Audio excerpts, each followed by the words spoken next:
Continuamos en sintonía de la 96.1 aquí en Radio Oriental en tu programa La Hora Pico de JUTV.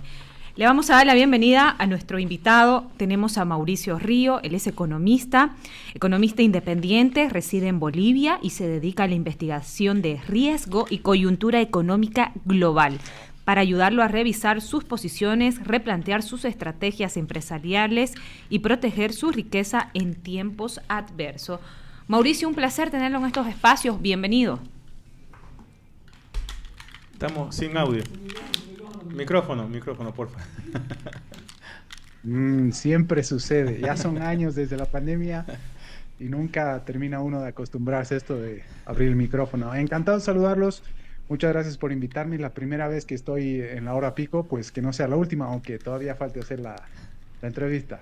Así no va a ser la última, seguro, Mauricio. Con Mauricio tenemos una relación de conocernos de hace años por el tema de economía y nosotros de medio de comunicación. Allá son mayores entonces, Sí, ¿no? sí. Bueno. Mayorcito. Mauricio, qué gusto saludarte. Oye, un gusto, che. De verdad que un gusto que estés. Yo no sé por qué no has estado antes, pero nos vamos a divertir hoy día. Vamos a empezar con un tema que has escrito un artículo, Mauricio, que habla de Bolivia puede y debe dolarizar ahora mismo, pero te voy a pedir, y esa es la ventaja que tienen los economistas, que pueden hablar en súper sencillo para la gente que nos está acompañando. ¿Qué significa eso?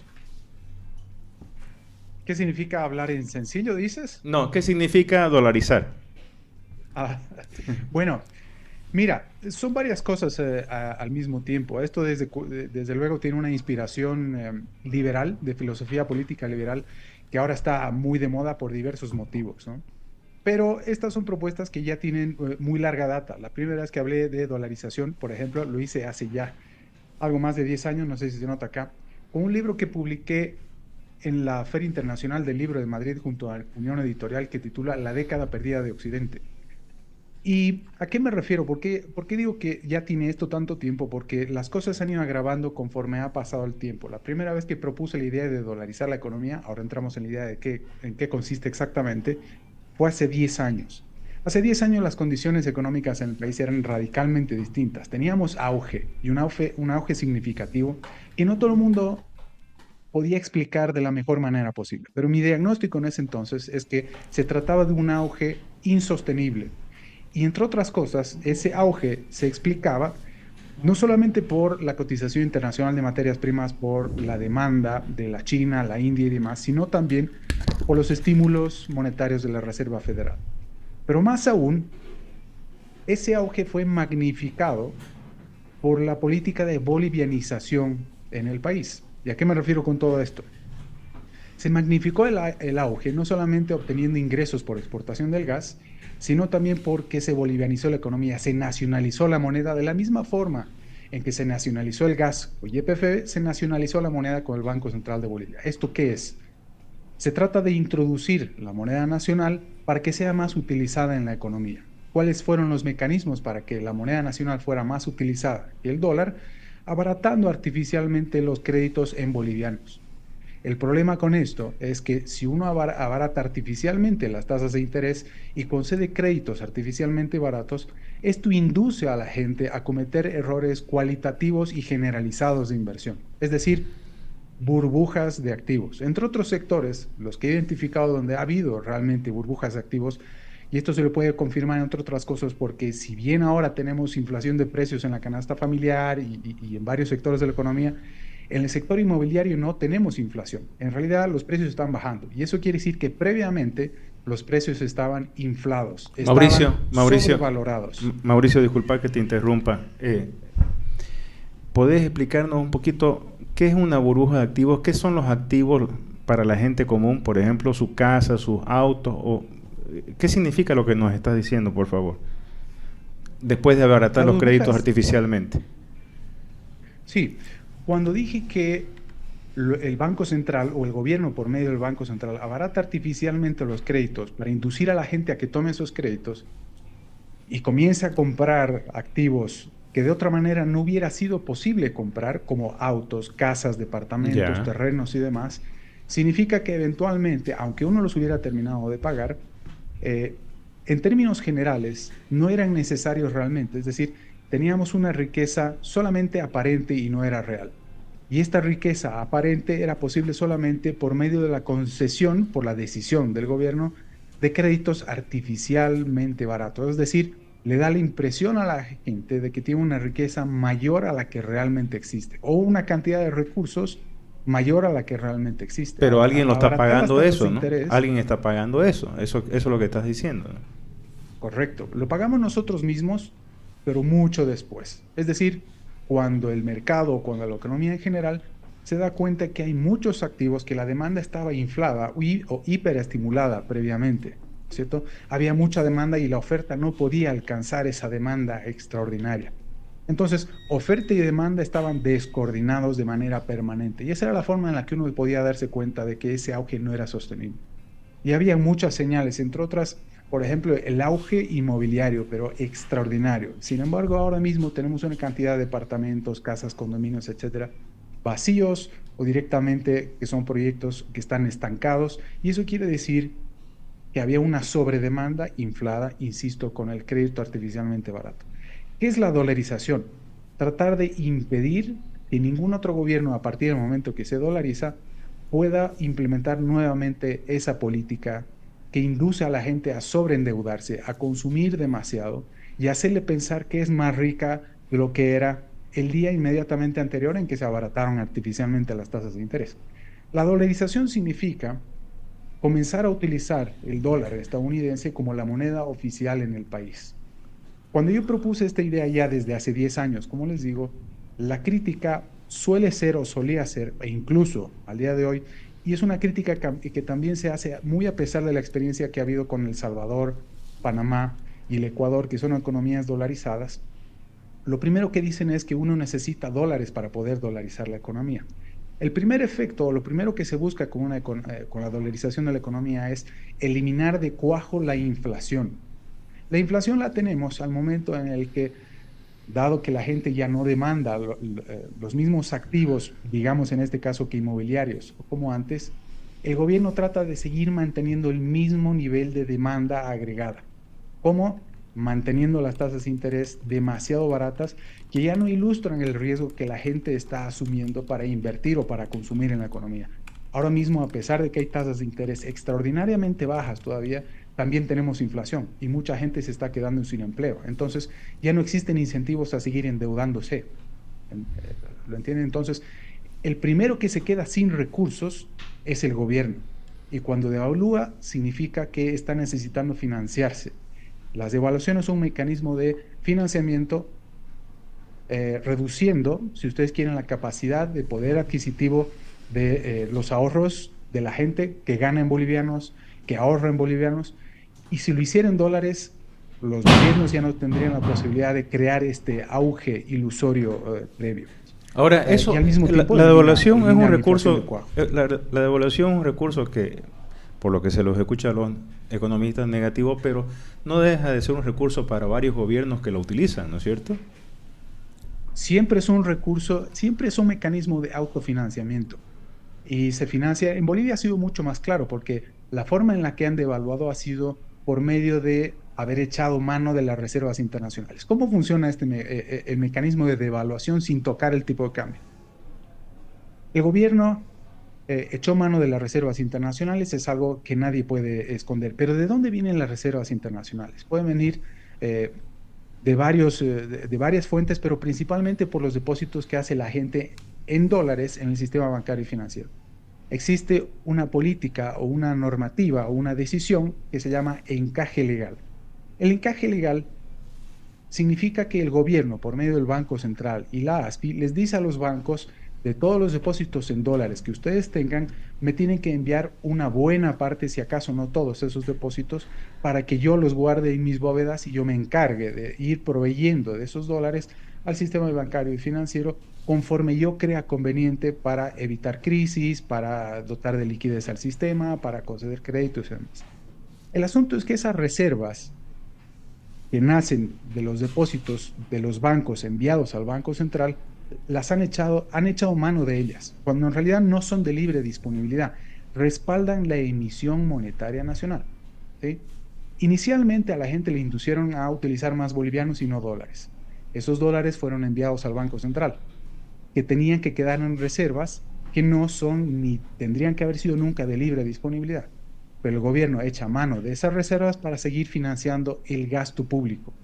Y hoy en día trata de seguir manteniendo el mismo nivel de gasto público, pero habiendo echado ya mano de las reservas internacionales. Entonces, si nosotros ya no tenemos dólares para respaldar la emisión monetaria nacional, entonces los bolivianos que nosotros tenemos ya valen cada vez menos conforme pasa el tiempo, ¿sí? ¿Cuál fue el mecanismo por medio del cual la economía o el mercado, si ustedes quieren, reconoció que la moneda que en la que nosotros ahorramos no vale nada? A partir del momento en que el gobierno le ofrece un tipo de cambio diferenciado a los exportadores hace algo más de 2 años. ¿Se acuerdan? Sí. A inicios del 2023. Tocaron un punto básico del tipo de cambio y el asunto explotó. La gente se dio cuenta que el Banco Central, al mismo tiempo que con la caída del Banco Fácil, no podía constituirse en prestamista de última instancia. No tenía dólares ni bolivianos para rescatar o para impedir que cayera ningún banco. Por eso hubo una intervención que muy poca gente entendió, porque era muy sui generis del Banco Fácil. Diluyeron algunos activos o los repartieron entre otros bancos, etcétera, pero no solucionaron propiamente los problemas del Banco Fácil. Y les garantizo que hay muchos otros problemas también generalizados en el resto del sistema, por lo que les mencioné más temprano también, por haber concedido créditos artificialmente baratos, etcétera.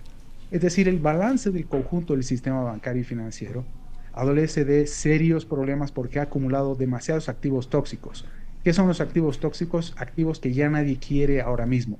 Todo el mundo está tratando de deshacerse del departamento que compró en un principio, que pensaba pagar por medio del alquiler y que no significaba necesariamente un proyecto de solución habitacional para uno mismo ni para el familiar ni nada, sino es como tener meramente especulativo. Es como tener productos en el inventario que sabemos que no se van a vender nunca, más o menos. Mauricio, ahora sí. Hablaste muy bien en torno a este proceso de dolarización ahora, ¿cómo hacemos? No tenemos gran cosa que vender. ¿Cómo dolarizamos en lo físico en el país?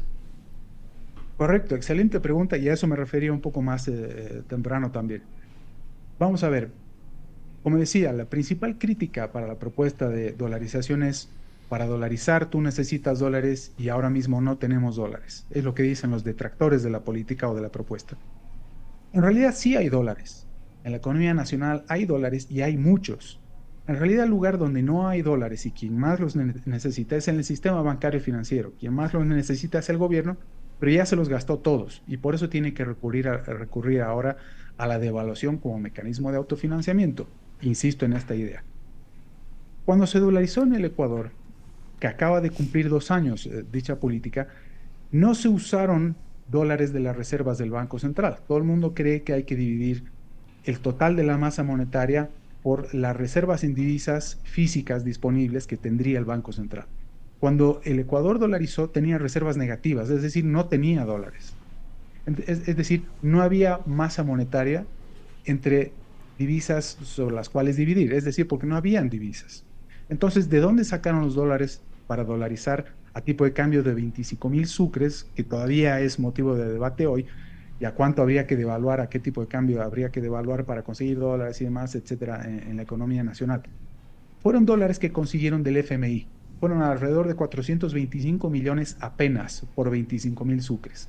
Y lo que se sustituyó no fue el total de la masa monetaria, los agregados monetarios de los que hablamos los economistas, M1, M2, M3, etcétera, sino solamente una fracción del M1, que es el primer componente y agregado monetario el del que hablamos los economistas y que maneja exclusivamente el Banco Central. Hay que sustituir solamente el circulante, no los depósitos a la vista, por cierto. Es decir, la cantidad de dólares que necesitaríamos para dolarizar la economía de Bolivia, y así como cualquier otra, es mucho menor a la que cualquiera se imagina. Es decir, es mucho más fácil. ¿Y por qué hago además hincapié con el artículo de hoy sobre que Bolivia necesita, primero que puede dolarizar hoy y además necesita? Tiene los dólares fuera del sistema bancario y financiero, pero existen los dólares. Si acaso no existieran dólares en la economía nacional, no existiría tipo de cambio alguno. Si existe tipo de cambio, significa que hay dólares en la calle. Entonces, ¿cómo se dolariza? Entre otras cosas, se consiguen los dólares una fracción de las reservas en divisas disponibles del Banco Central, pero principalmente de algún acuerdo que se puede conseguir prácticamente de manera inmediata con el FMI, por ejemplo, como lo hizo el Ecuador. Habría que ver cuánto se podría conseguir en ese sentido para sustituir solamente el circulante, monedas y billetes concretamente en la economía. ¿Cuánto? Si acaso se mantuvieran, sí. No, lo dejo terminar. Pero si acaso se mantuvieran esos billetes y monedas en circulación, no necesitaríamos ni un solo dólar de las reservas del Banco Central en divisas para dolarizar la economía. Solamente se determina un fin de semana, se le ordena mediante ley a los bancos a convertir contablemente los depósitos a la vista, créditos y demás en dólares. Es decir, no se necesitan dólares físicos en ese sentido. Los dólares físicos sí se necesitan para retirar, si acaso, los billetes y monedas que existen en nuestra economía. Pero existen esos dólares ya. Además, esta es una economía bimonetaria. La gente está acostumbrada a utilizar tanto bolivianos como dólares. Y además se pueden celebrar contratos, a diferencia de un lugar como Argentina ahora mismo, por ejemplo, o hasta hace poco, hasta antes de Milei, se podían o se pueden celebrar contratos también en dólares, denominados en dólares. Es decir, esta es una economía bimonetaria y por tanto tenemos un paso comparativamente más fácil que dar para dolarizar que la Argentina ahora mismo, por ejemplo. Aunque no sería tan difícil tampoco en la Argentina. Me preguntaba, sí. Si hubiese voluntad política de querer solucionar este problema, ¿cuánto tiempo requeriría el gobierno para poder dolarizar su economía? ¿Y cuáles serían las consecuencias negativas que podrían existir de esta propuesta?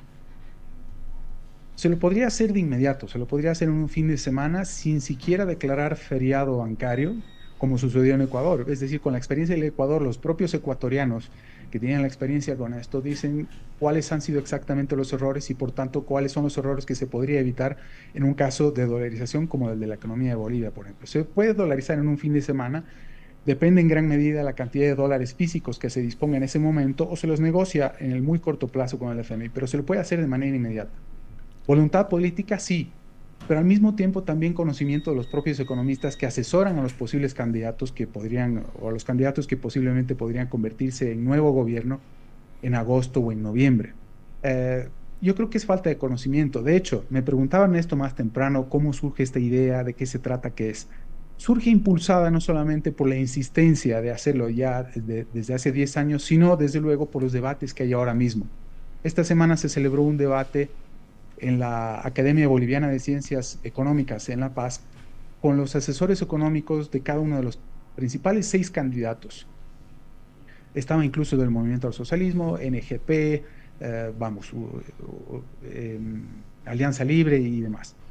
Tienen muy buenas propuestas, lo tienen cada vez más claro, pero siempre se puede mejorar. Alguna vez me preguntaron, ¿qué podría hacer? ¿Qué le preguntarías a tal candidato respecto a sus propuestas? Yo solamente les preguntaría si luego de que hizo la propuesta hace ya más de 6 meses le cambiaría algo, dado que la situación se ha ido agravando cada vez más.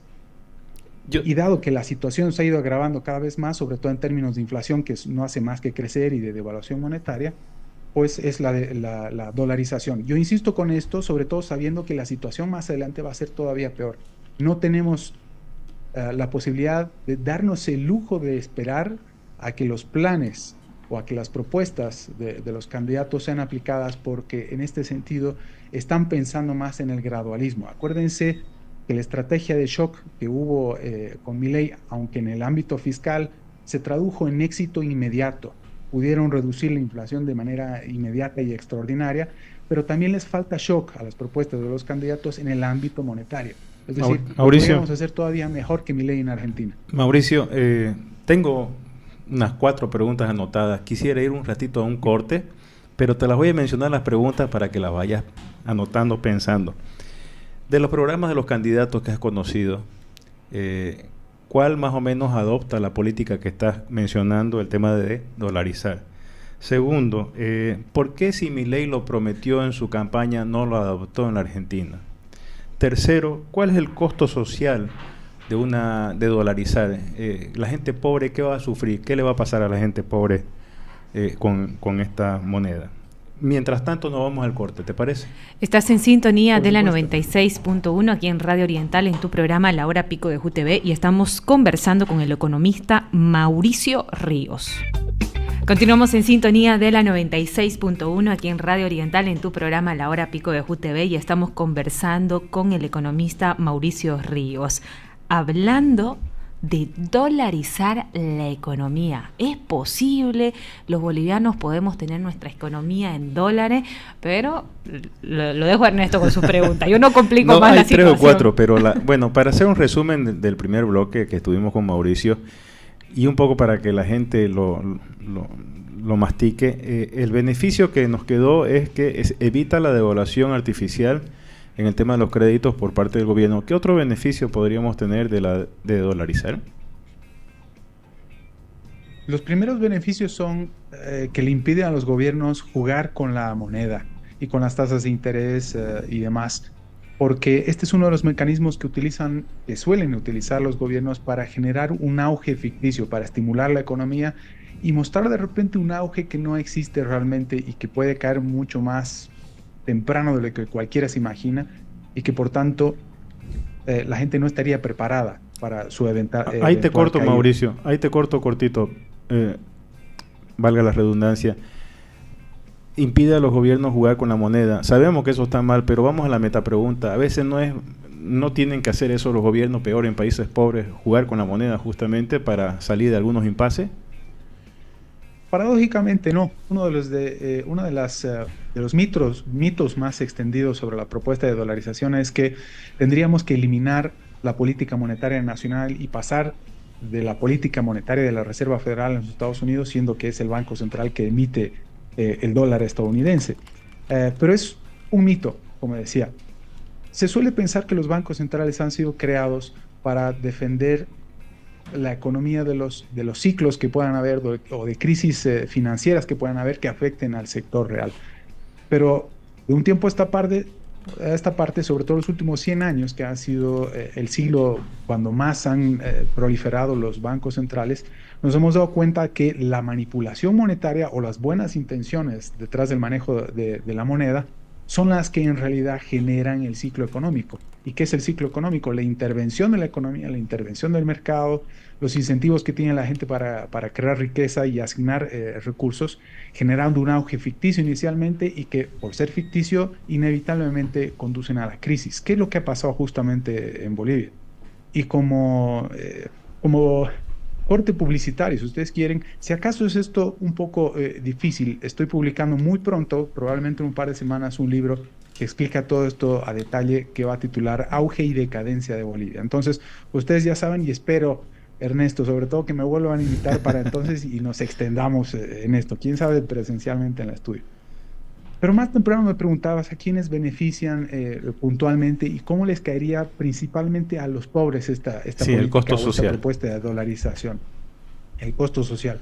Pues no habría costo social. El costo social realmente deriva de la inflación que estamos viviendo hoy. Si acaso la economía estuviera dolarizada, no habría inflación directamente. En El Salvador, en Ecuador, en Panamá, no existe inflación. A partir de que el Ecuador se dolarizó hace 25 años, no existe prácticamente inflación. Ustedes me dirán, pero sí, la dolarización no soluciona todos los problemas. No, nadie busca con la dolarización solucionar todos los problemas de una economía o un país. Pero si acaso solucionamos solamente el problema de la inflación, ya es bastante. Imagínense si solamente a la crisis de Bolivia le restáramos el problema de la inflación, pues ya sería bastante, mucho más llevadero todo, mucho menos difícil para los políticos solucionar los problemas, ¿no es cierto? Entonces, esta sería una economía más civilizada. No es suficiente la dolarización para alcanzar el desarrollo, pero sí es un requisito indispensable. No es suficiente, pero es indispensable para poder alcanzar el desarrollo. A quienes más beneficiaría justamente es a los pobres, porque quienes más son afectados con la inflación, que no es un fenómeno económico, sino una política concreta derivada de la devaluación, son los pobres justamente. A quienes más beneficiaría sería a los pobres. Entre otras cosas, a los pobres se les retiraría a los bolivianos, si acaso, como decía más temprano, porque no es prerequisito necesariamente retirar a los bolivianos de circulación, se les da dólares, y los dólares tienen considerablemente mayor poder adquisitivo que el boliviano. Es básicamente esa la idea. A quienes no beneficiaría, sin embargo, sería al conjunto del sistema bancario y financiero, porque durante el auge ficticio, quienes más beneficiados fueron justamente ellos, porque incurrieron en mayores riesgos, y esto lo ilustra muy bien el Banco Fácil, mayores a los que realmente podían asumir. Incurrieron en esos errores, o en esos riesgos, mejor dicho, sabiendo que eventualmente había un prestamista de última instancia, como el Banco Central de Bolivia, que los iba a rescatar. Pues el Banco Central de Bolivia permitió que echaran mano de sus reservas y dejó de constituirse en un prestamista de última instancia, y por tanto terminó cayendo el Banco Fácil.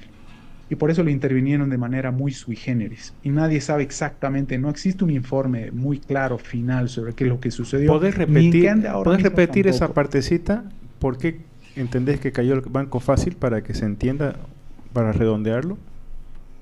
Probablemente en el Banco Fácil hubo un mal manejo, malas inversiones, incurrieron unos riesgos mucho mayores a los que podían asumir probablemente, pero al mismo tiempo incurrieron en esos en esos riesgos, porque pensaban que eventualmente el Banco Central de Bolivia los podía rescatar, como suele rescatar cualquier prestamista de última instancia, cualquier banco en el mundo.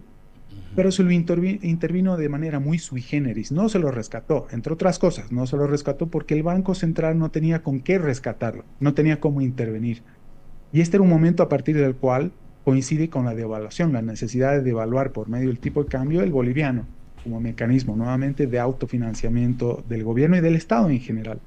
Pues llega un momento en el que ya no se puede mantener tal nivel de auge ficticio. Eventualmente se termina la cuerda, la leña, el carbón, si ustedes quieren, con la cual pretendían mantener estos motorcitos internos de los que tanto hablaba Arce Catacora, por ejemplo, que nos permitían crecer a niveles extraordinarios no vistos en décadas en el país, y que se pensaba realmente que era un milagro económico. Pues de milagro no tenía nada, sino simplemente se trataba de una política de hiperestímulo de la demanda agregada interna, es decir, un efecto riqueza que no era real. Es decir, hiperestímulo de la demanda agregada interna. ¡Qué titulango! Exactamente. No, tengo más palabras más rebuscadas todavía para impresionar a mis amigos economistas, sobre todo.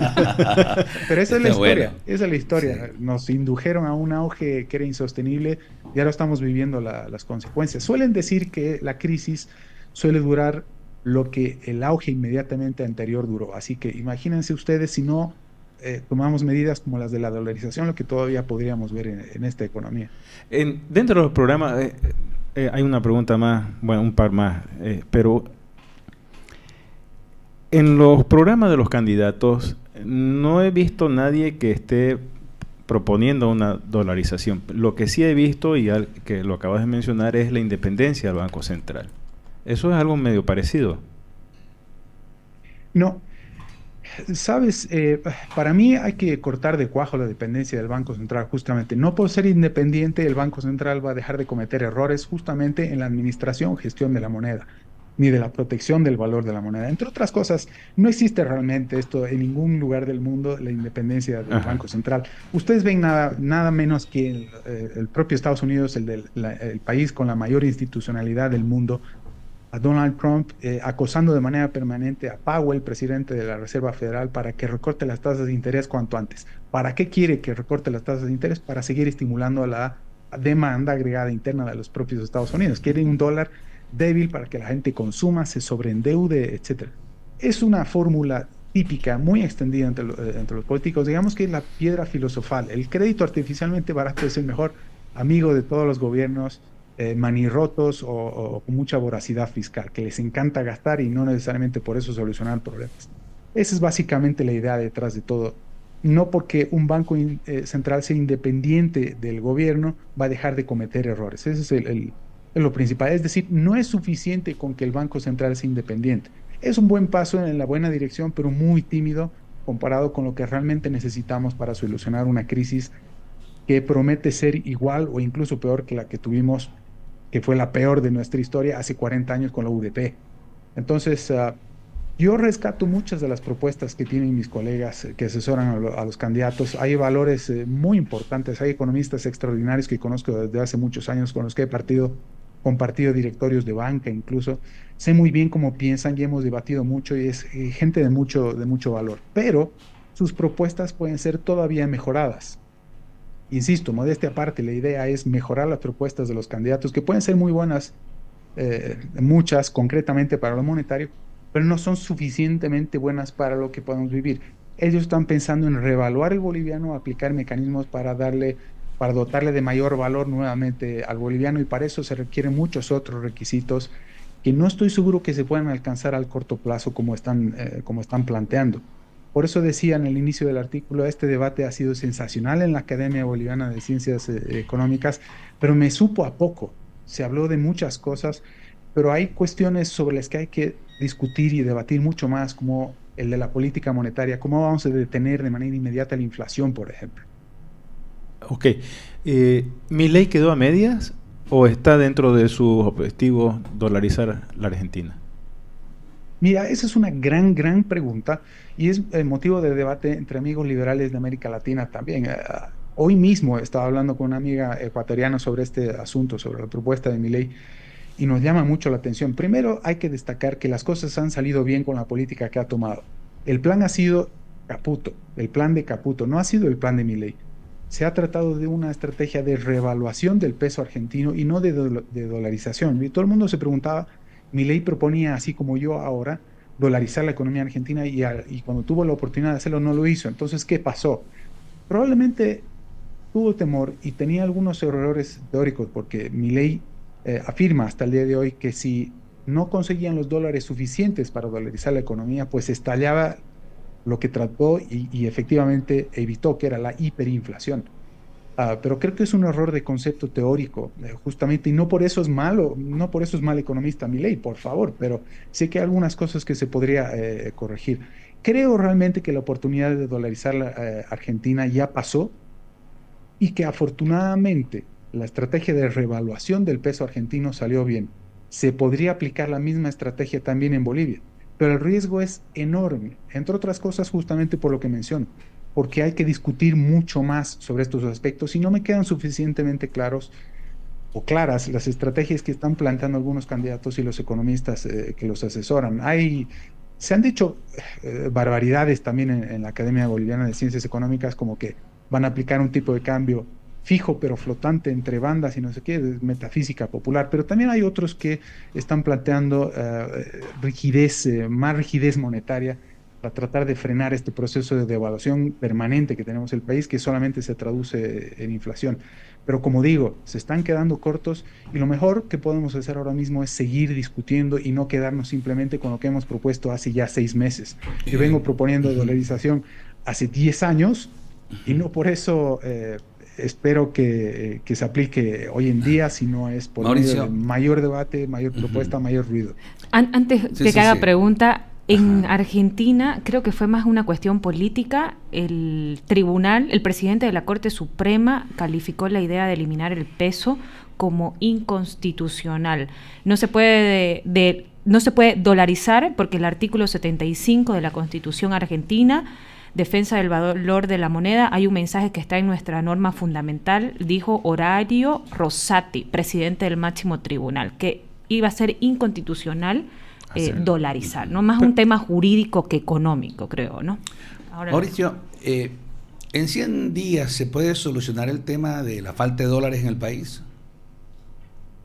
Quería hacer un comentario breve sobre el anterior comentario al mismo tiempo. Milei yo creo que realmente tuvo más temor de no tener los dólares que él creía que eran necesarios para dolarizar la economía y por eso se tardó tanto. Consiguió eventualmente a los 15 meses de comenzar su gobierno 20.000 millones del FMI, pero lo necesitaba para muchas otras cosas más. Pero bueno, como digo, la oportunidad para dolarizar, yo creo realmente, a pesar de que sigue firme la idea, ya pasó la oportunidad. Esto de que era inconstitucional y que por eso fue que no se dolarizó la economía es un mito, porque el artículo 55 se presta para mucha interpretación. Y en todo caso, la primera entidad que viola la Constitución argentina fue el propio Banco Central de la República Argentina, al haber permitido que se devaluara la moneda nacional. Es decir, el Banco Central de la República Argentina está ahí para defender el valor de la moneda nacional. Lo primero que hizo fue atacar el valor de la moneda nacional, devaluó la moneda como nunca nadie, como nunca ningún otro país en el mundo y la inflación acumulada que tiene solamente en los últimos años es extraordinaria. Entonces, lo que habría que hacer en todo caso es, si acaso fuera inconstitucional, revisar ese artículo, pero no, ni siquiera, como digo, es solamente sujeto a interpretación, que no es así necesariamente. No sería inconstitucional, pero bueno, parte de otro debate. ¿Cuál fue la última pregunta? Los 100 días. No, 100 días se soluciona el tema de los dólares, la falta de dólares.